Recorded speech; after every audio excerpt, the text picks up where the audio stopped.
Namu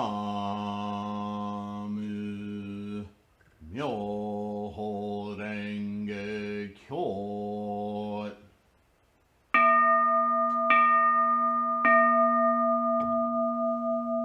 Namu Myoho Renge Kyo.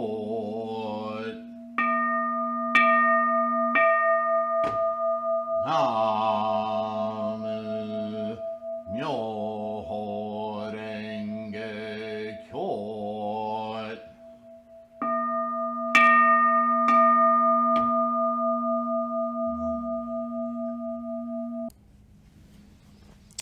All right.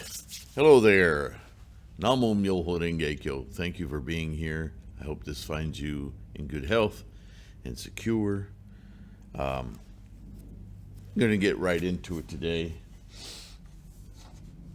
And as we continue reading from Writings of Nichiren Shonin Doctrine 1 of distributed by University of Hawaii Press, Honolulu, Hawaii. This represents a different body of Nichiren scholarship, but also of the writings of Nichiren Shonin. This is under the playlist of Nichiren 2 TOO rather than Nichiren Gosho, which was the first set of over 300 videos on the Gosho Zenshu authorship, and which I completely rewrote, and you can get those at the bookstore as free as possible of cultural bias to get to the meaning of Nichiren's writings without the detracking or what's the word I'm looking for? The multiple distractions of westernization and cultural bias in the translations. I've not started to do this to this set of writings, but we have a tremendous amount of writings here, Gosho, some of which have been translated by the other group, and some of these who are the province of this group and not covered by the other group. So it's all study, and it's all in the final analysis, as Shakyamuni cautioned us.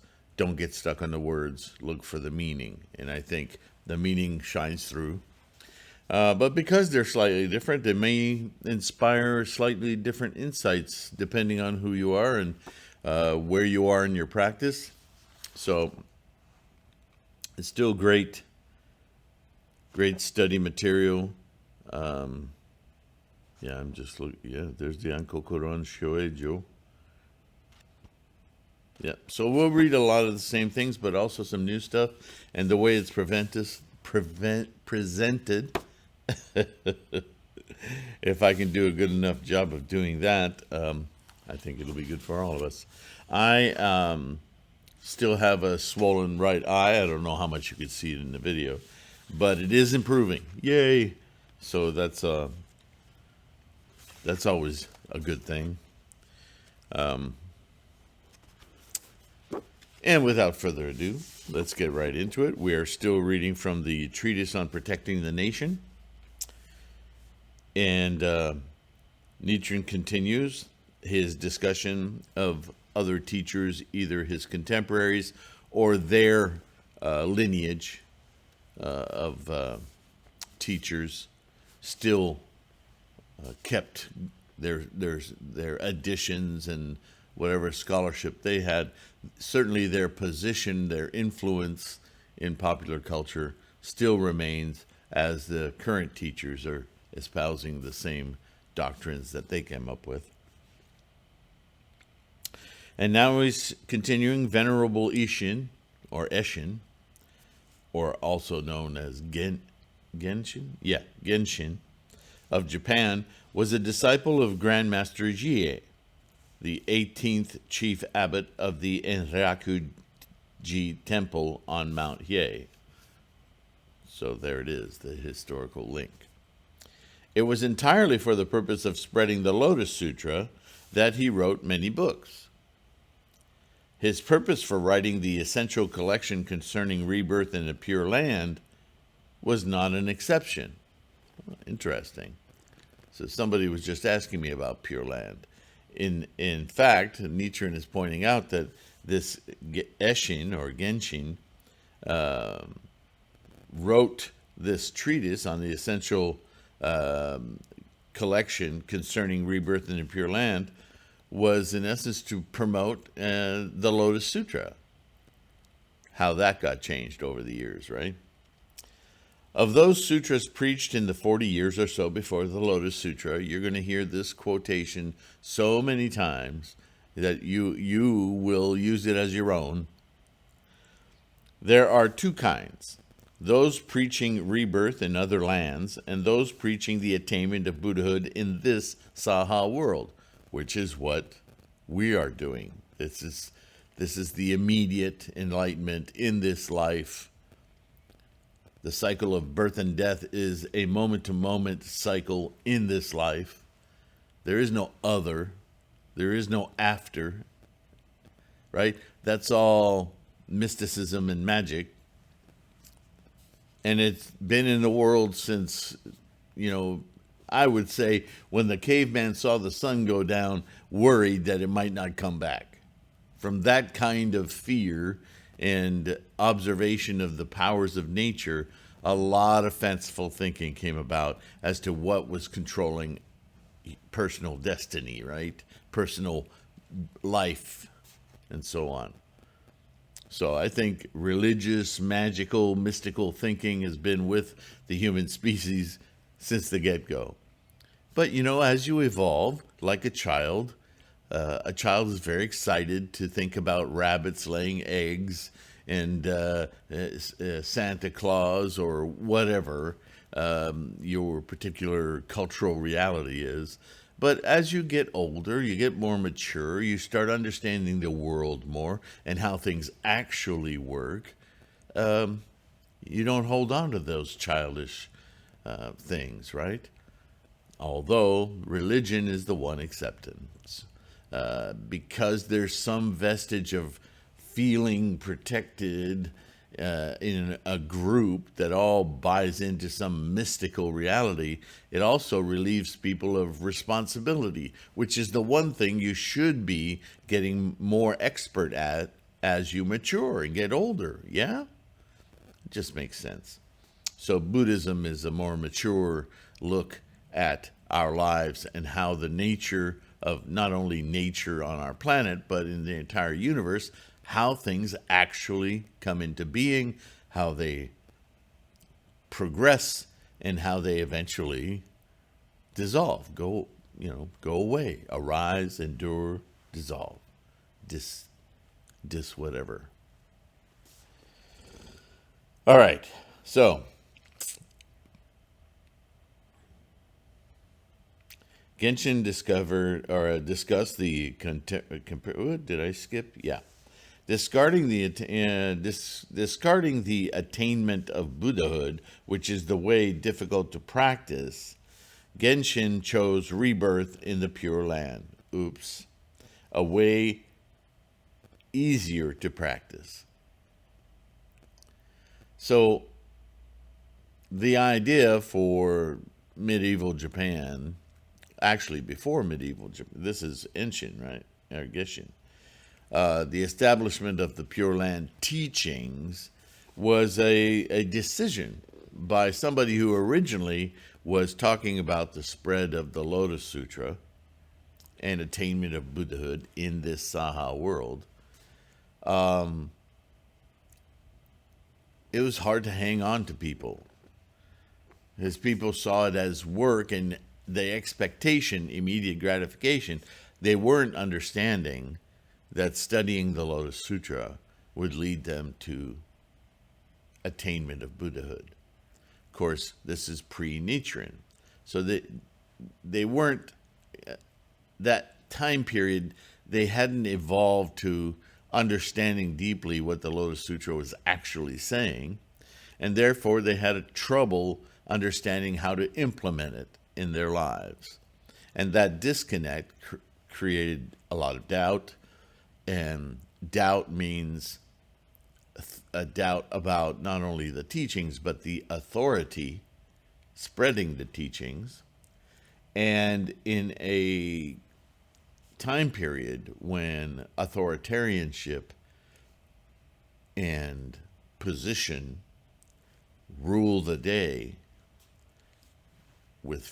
out of fear, right? To have people suddenly think that they might know better, or at least lose confidence in that authority, well, we can't have that. We need absolute control over our people, right?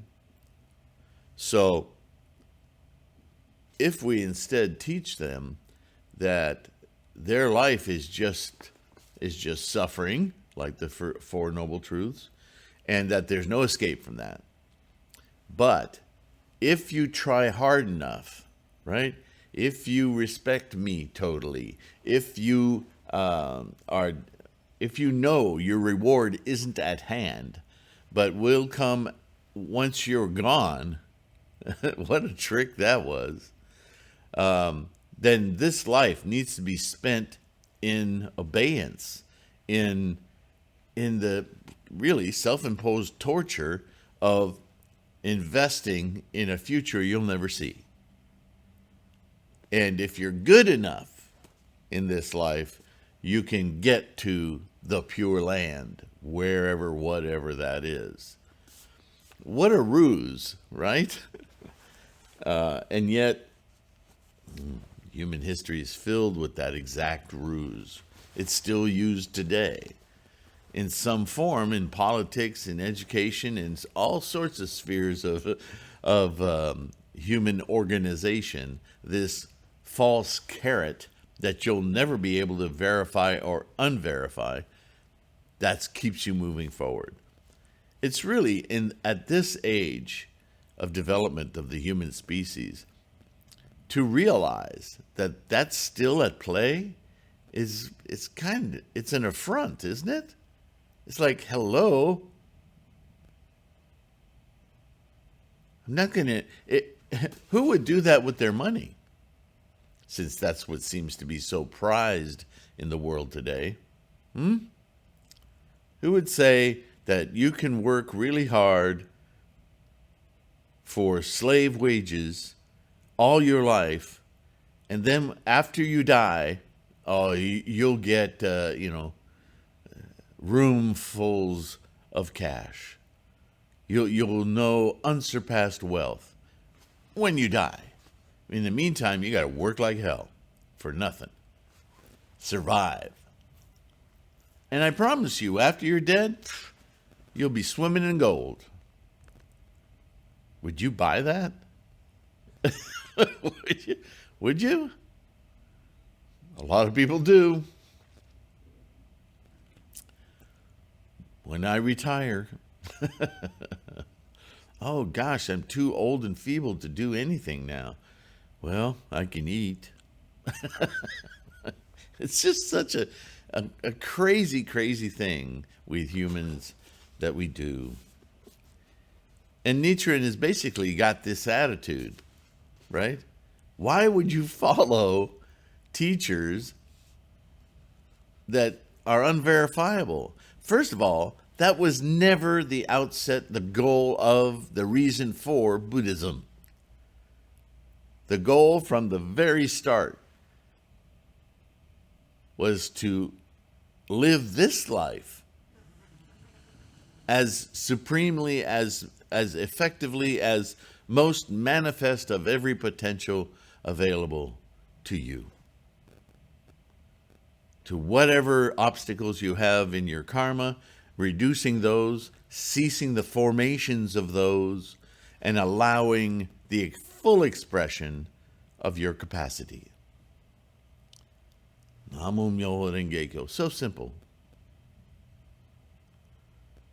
So why listen to all these others? Well, if you don't know any better, if no one's told you that they're wrong, that they've done this in order to be politically advantaged, or to get wealth from the government, or to be allied with the government, to allow the government to do what they want without question from the populace, because they're all trained to be authoritarian stooges. Yeah. If you don't know, you think, well, that's the way of the world. Until somebody like Nietzsche comes along and goes, right, the emperor's naked thing. Then all those people in power are, shut him up. They don't want him getting followers and enlightening people. But it continued to happen because he was speaking truth to power. So, he's showing here how the teachings were falling apart because of people, teachers, who were willfully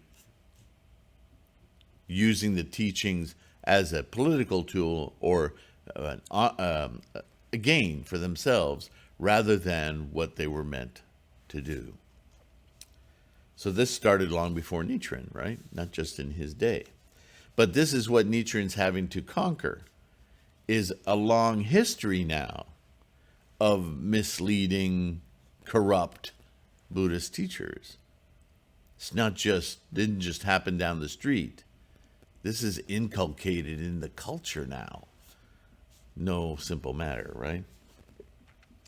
Of those sutras preached in the 40 years or so before the Lotus Sutra, there are two kinds.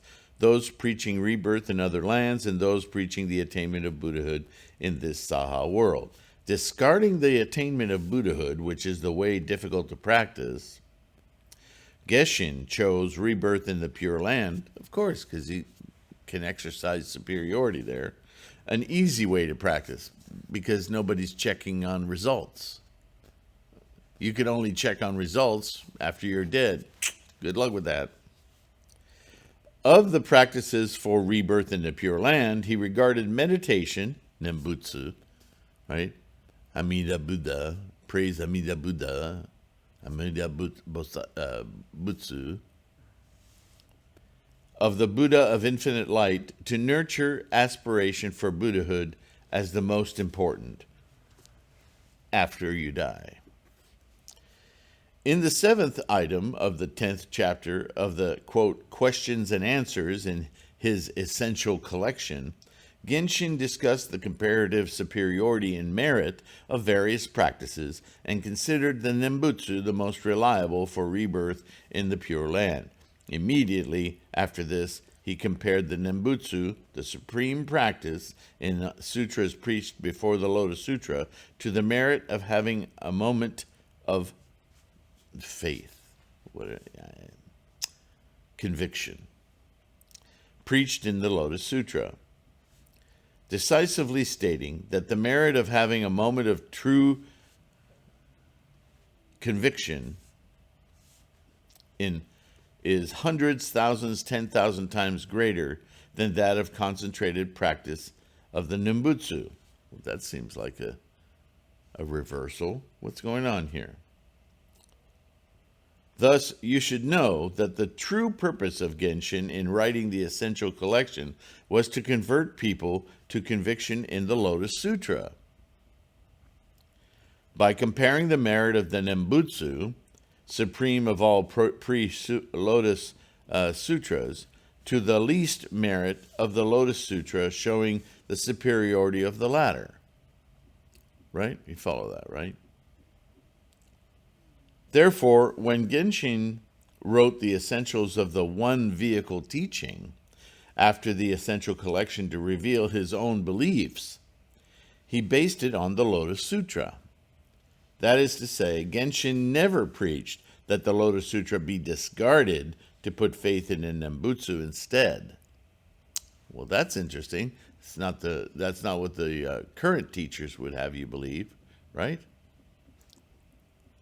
Not knowing this, Genku, Honen Shonen, and his disciple put the Lotus Shingon teachings into the categories of the difficult to practice, holy way gate, or miscellaneous practices, which the three Pure Land masters had rejected.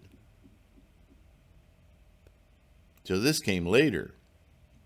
and the esoteric and exoteric teachings, which Genshin had rejected in the preface to his essential collection. Thus, they caused the three masters and Genshin to indirectly slander the Lotus Shingon teachings. In other words, their reinterpretation for personal gain of Genshin's documents, his teaching on the relative superiority of the Lotus Sutra, they turned it on its head. And by doing that, they really crapped all over their great patriarch, right? They, moreover, taught all people in Japan, monks as well as lay people, that the Lotus Shingon teachings were too profound to be suitable for the times and the capacity of the people in the latter age, so that the Japanese people would not have any connection with the Lotus Shingon Buddhism. Are they not those whom the Buddha predicted in the 13th chapter on the, quote, encouragement for upholding this sutra, end quote, of the Lotus Sutra, which states, quote, in the evil age, some monks will be cunning and crooked, end quote. How can they escape the punishment of immediately destroying all seeds of becoming a Buddha in this world and falling into the hell of incessant suffering upon death, as stated in the 3rd chapter on a parable of the Lotus Sutra? So Shakyamuni was pointing out this grave error is going to come. People will see the power inherent in giving people the opportunity to become self-realized as a threat. And so they'll cunningly move people away from it. Cunningly is the world of anger, right? Manipulative.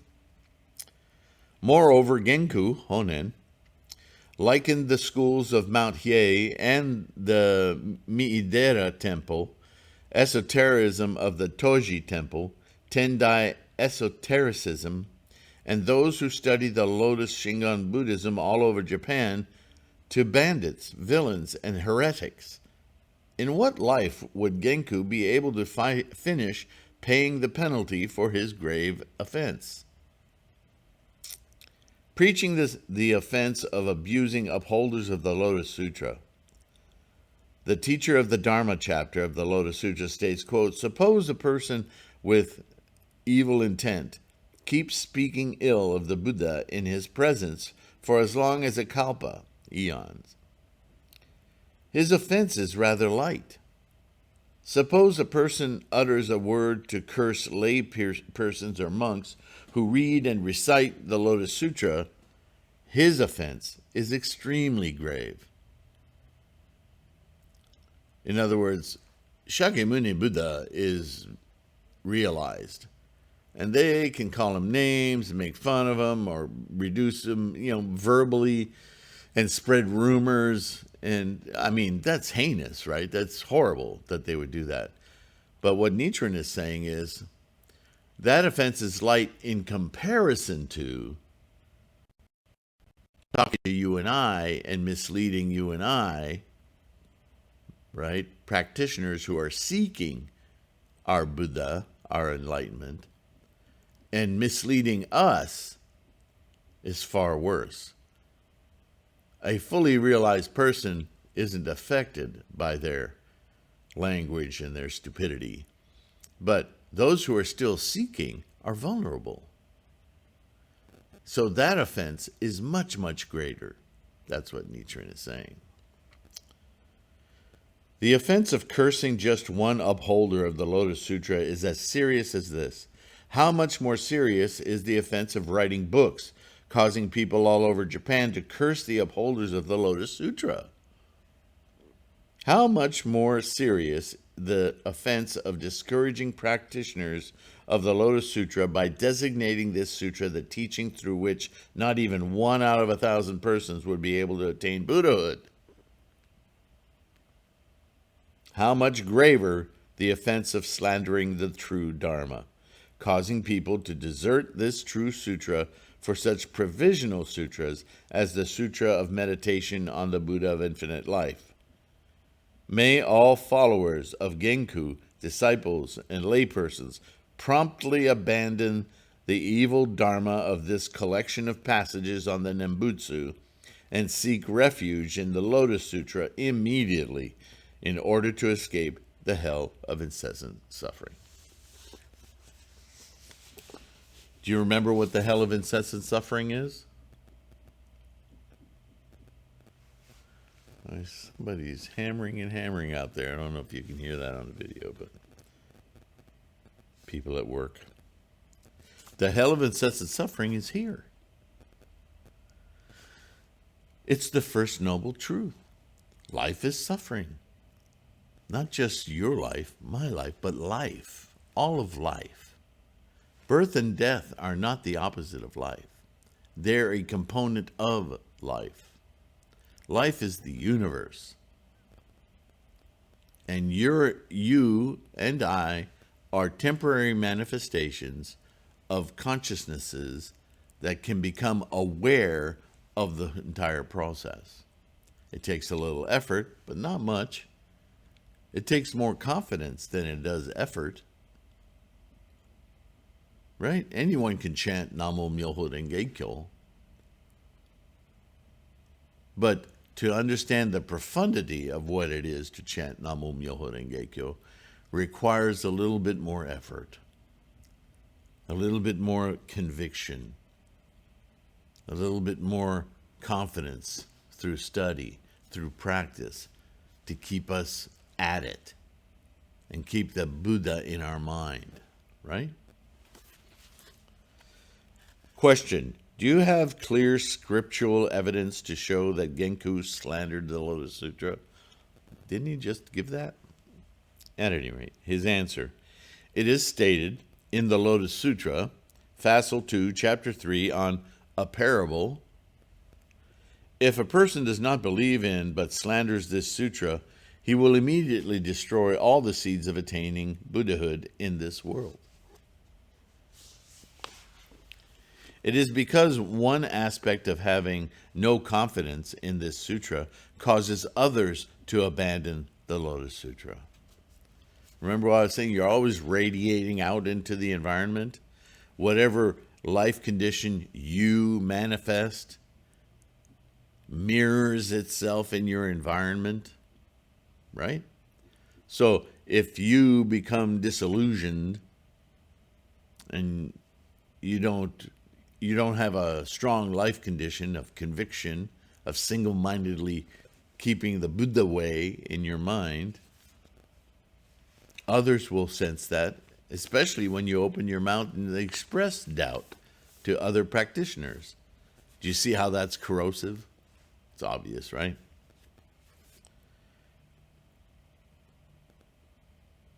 It is because one aspect of having no confidence in this sutra causes others to abandon the Lotus Sutra. Interpreting this, Bodhisattva Vasubandhu therefore states in the first facile of his Treatise on the Buddha nature, he who hates and contradicts Mahayana becomes a Nichantika, somebody of incorrigible disbelief. They keep hanging on to their prejudices and their manipulative understandings and discarding of the potential of Lotus Sutra practice. One who has no goodness in his nature and therefore no possibility of attaining Buddhahood, because such a person causes people to abandon this Dharma. It spreads like a cancer, right? Causing people to abandon this Dharma is an aspect of slandering the true Dharma. Is not the collection of passages on the Nembutsu a book causing others to abandon the Lotus Sutra? Absolutely. Are not the two characters of put aside and throw away in the collection of passages on the Nembutsu the same as the two characters of hate and contradict in the treasure on the Buddha nature? Yeah, what Vasubandhu was talking about. Well, there it is. Another example of slandering the Lotus Sutra is treating the Lotus Sutra as equal to the pre-Lotus Sutra teachings and regarding the doctrine of achieving Buddhahood through a minor act of merit preached in the Lotus Sutra, Chapter 2, on the expedience, as a mere expedient means of encouraging idlers. Right? That carrot thing. Therefore, Grandmaster Tendai declares in his Words and Phrases of the Lotus Sutra, Facile 5, if a person does not believe in the attainment of Buddhahood through a minor act of merit, he immediately destroys all the seeds of attaining Buddhahood in this world, end quote. Grandmaster Miao Lo explains further in his Annotations on the Words and Phrases of the Lotus Sutra, Facile 5, quote, this Lotus Sutra elucidates that all those in the 6 realms of the unenlightened possess the seeds for becoming a Buddha. One who slanders this sutra, therefore, destroys all the seeds for attaining Buddhahood. Thus, according to the opinion of Shakyamuni Buddha, the Buddha of many treasures, Buddhas manifest in the worlds throughout the universe, Vasubandhu, Tendai, and Miao, Genku slanders the true Dharma. In sum, the collection of passages on the Nembutsu was written with the firm intention of causing people to discard the Lotus Shingon teachings. There is no doubt that it is a work which denigrates the true Dharma. And then we get into chapter 3, reasons why the collection of passages on the Nembutsu slanders the true Dharma. Now, many of you will notice that he has shifted into what seems like a singular mission here on the Nembutsu. But, he's talking about all teachings outside of the Lotus Sutra, but he's addressing now, because this is a treatise, he's addressing his own nation, his own peoples of medieval Japan. And Nembutsu has run rampant. Pure Land Sutras are everywhere. And he's converted many of those monks who've seen that, you're right, I've been practicing this my whole life as a monk, but I see the pitfalls of it, and I see what the text that you're pointing to absolutely validate what you're saying about the Lotus Sutra being the self-practice, the culmination of the teachings. I don't know why my teachers, and the excuses are made by a lot of the teachers or the monks that Nichiren is converting, that they're really just following tradition. They're not really thinking about what they're practicing. And this is how Nichiren converts people from the polluted Tendai sects, which have gone more toward Pure Land, right? And the Nembutsu sects that are all over the place, sanctioned by the shogunate, because it's a manipulative, controlling thing. And they like that. As a governors, they want that power over people, right? But it's a sickness. And Nichiren is standing in their way. So this is why Nichiren gets attacked so much. But this is a treatise. So he's not pulling any punches here. And he's going to direct with his most ardent arguments are going to be to those current movements that are in Japan polluting people's minds and pulling them away from the Lotus Sutra. Ultimately, that's all he's about. Yeah? So we'll continue in the next video with chapter 3, reasons why the collection of passages on the Nembutsu slanders the true Dharma. He says, in this chapter, I should like to explain the reasons why the collection of passages on the Nembutsu is said to slander the true Dharma. And, that goes for the Pure Land sutras as well, right? So the first question is, what is your proof of accusing Genku of slandering the true Dharma? So he's going to answer that, and I'm looking ahead, because as you may recall, when he said about how he was structuring this treatise, he eventually gets to the teaching and why it would be the protecting of the nation to practice correctly. Let's see, he's talking about Nirvana, Lotus Sutra, the Daimoku. So he's going to be digging into the Daimoku specifically, which he would have to, because that is the Lotus Sutra. And we may gain some insights once again into Namu and the characters, that the invocation of Myoho Renge Kyo, and how that equates to the attainment of Buddhahood in this present life, in this form, whatever language you want to wrap it in. It's about immediate enlightenment, not coming to you, but being expressed within your mind. You're already able to do it. It's just obfuscated by all this attachment, all this earthly divisiveness. And a lot of that divisiveness is compounded by following groups, teachers that are using that against us. Yeah, keep following. Keep chasing that non-existent carrot. Don't look at the man behind the curtain, right? So, should be an interesting read as we continue this Gosho. And, my back. Yeah, I'm going to go try to heal myself a little bit more. Hopefully I'm not, I feel so energized when I read these teachings and share them with you and my insights with you.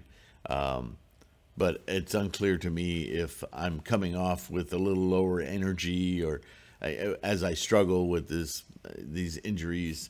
They're not that serious, so I don't want you to be concerned. I just don't want you to think that my energy level is somehow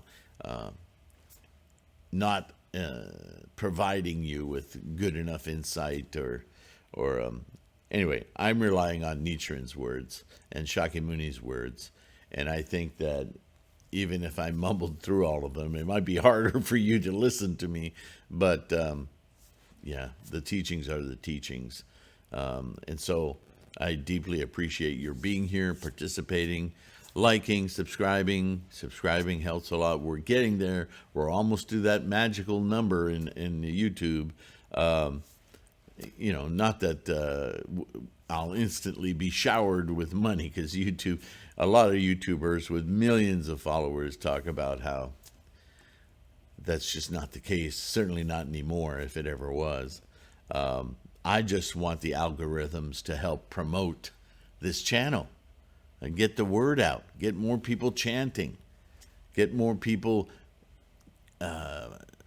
getting their thinking right about this practice of Lotus Sutra Buddhism, right? And in that facet, you guys, I'm not just appreciative, I guess I should say how proud I am that you count yourselves amongst the numbers of people who see the true Dharma and who can experience it for yourself.